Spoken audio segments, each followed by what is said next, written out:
ko din ikaw mahal. Mahal mo rin ako? Apo, Bakit mo ba ako mahal? kasi lagi mo ako pilihan tinapay saka ng chocolate saka chocolate. Kasi mahal kita. Ay, sweet mo naman. Eh, si mami kaya? Bakit mo mahal si mami? Kasi budget. Kasi bilhin ako subong. Mahal ko din siya. Ay, apaka-sweet mo. Ano? Swerte ba kami sa'yo? Ang swerte namin kasi may baby kaming Lucas. Kasi ang laki ko, ang gulang na ako, baby. Pag magulang ka na, ano, magulang ka na agad? Opo, baby, Wag yung laki dirty na yan. ako. Kasi gulang na ako, baby. Galagaan ko, baby.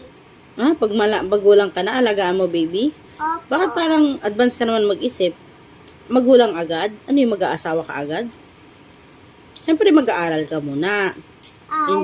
Enjoy mo muna yung pagkabata mo. Itong aral, no? Oh, yan, mag-aaral ka. At bakit mo natanong? Ba't umiyak si nanay? Nung na-aksidente si Tito Epe. Tapos yung kulit si Tepe, sabi ko, hindi ko siya nilabas ng motor nila. Gabi na eh. Kaya nga no? Pag hindi nakikinig sa magulang talaga, Hindi bihin, napapasama. opo ba, natanong, nanay, alis po ako lang. Sige, nandan ikaw dun ha. Ganon. Dapat nagpapaalam siya. Kaso nga lang, nagpapaalam siya. Tapos pinipigilan na siya nila nanay at ni Tita Josie mo. Kaso ayaw niya makinig. Nagtuloy pa rin siyang umalis. O edi ano nangyari sa kanya? Na-aksidente siya. Ano siya, dapat ko nun? Oo, sub-sub siya. Natumbay yung motor niya. Sa motor, ang kasi siya angkas. Hindi, siya nagda-drive. Sa bribe na susunod na siya. Bribe, angkas na lang siya na. Sabi mo sa kanya, pag nagkausap kayo, ito Epe, sa susunod, huwag ka na mag-drive, angkas ka na lang. Kasi kawawa naman sino. Sino kawawa pag gano'n nangyayari sa kanya? Mahalin. Tapos, iiyak. Tapos, mahalin. Ha? Mahalin.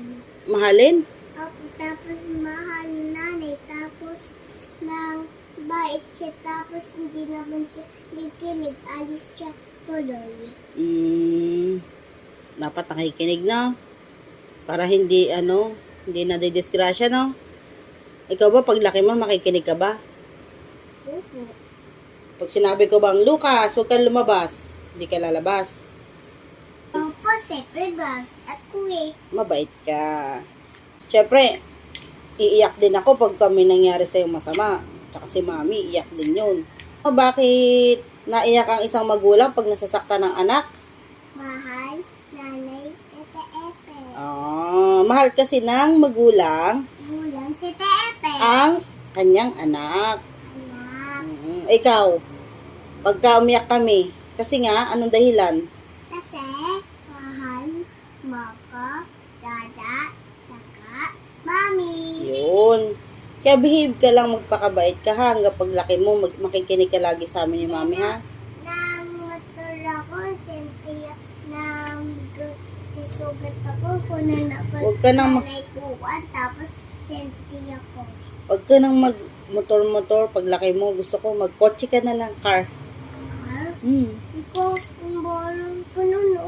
Di ko abot. Hindi, pag big boy ka na, pag binata ka na. Malaki ako. Abot ka na yan? Yeah, syempre. Ang tangkad mo kaya. Kasi hindi ako bunuo ng bribe. Pag papaturuan kita. Tuturuan kita kahit di ako marunong. Pwede naman yan na pag-aaralan naman yan, anak.